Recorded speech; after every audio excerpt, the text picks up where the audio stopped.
What's up, everyone? Back yet again with another DIY, and today we're going to replace the PCV valve. What does PCV stand for? Positive crankcase ventilation.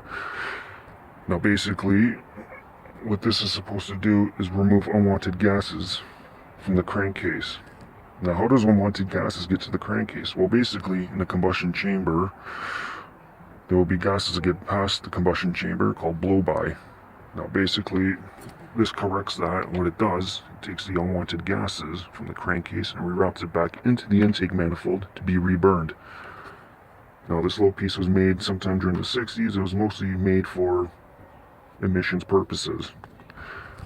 Right, so the reason why we're replacing the PCV valve is because this engine is currently facing three dilemmas. Number one, first and foremost, it is burning oil. As you can see on the dipstick here, the oil level is severely low. Now this could be caused by blow-by gases entering the crankcase and staying in there, thus mixing with the oil, causing it to burn or leak out. Number two, it is rough idling. Self-explanatory, the engine isn't running smooth and it feels rough. Third and foremost, it is running lean. Basically, running lean means there's not enough fuel in the air-to-fuel ratio mixture in the combustion chamber. More air than fuel, instead of that perfect balance between both, causing it to run lean and possibly throwing up that stupid check engine light code. So now we got the boring jibber jabber technical talk out of the way. We're going to begin by taking off this engine cover here, so you can have access to replacing the PCV valve.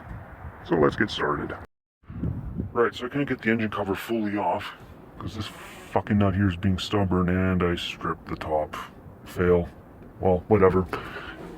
Basically, that doesn't matter anyway, because all we need is access to back here anyway. So next thing we gotta do is take these off here, and we should have access to the PCV valve in no time. So with the engine cover off, I took the bolts off here, and all we have to do is squeeze this clamp off to pull this hose off to get to the PCV valve itself. Now, being this is a 16-year-old car, and it goes without saying, if you have a car that's over 10 years old, watch out for brittle plastic parts and hoses. It's not hard to replace, but it's a pain in the ass nonetheless, and if you can avoid it, by all means, go right ahead. So, let's get started and take this bugger off.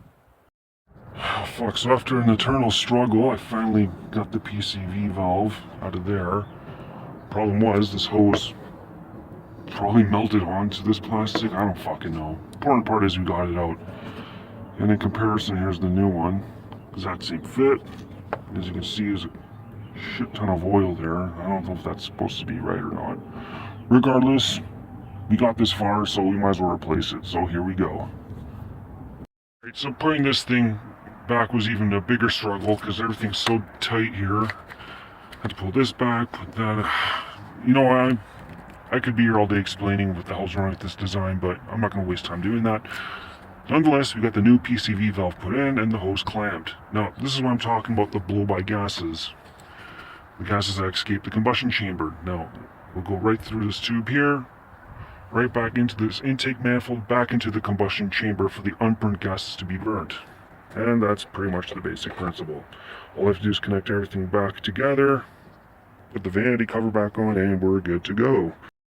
And there you have it, everything's back together and we're good to go. And that's how you replace your PCV valve. Now, I highly doubt that PCV valve, that little plastic part, is going to fix the myriad of problems this engine's having, because that's just wishful thinking, let's be honest. But anyways, it's a maintenance part anyway, and it should be checked or replaced every 80 to 100,000 kilometers, and it's only a $20 part. And for me, I think it's worth saving 75 bucks in labor anyway, so and there you have it. Whether this will fix any of the problems or not, time will tell. Who knows? Check back within a month or two. See if the oil level will be level if I fill it up. Thanks for joining me today. Hopefully you learned something at my expense. You missed out on a lot of 4-letter curse words because that's stupid hose, but regardless, it is done. Thank God. Thanks for joining me, and I'll see you next time.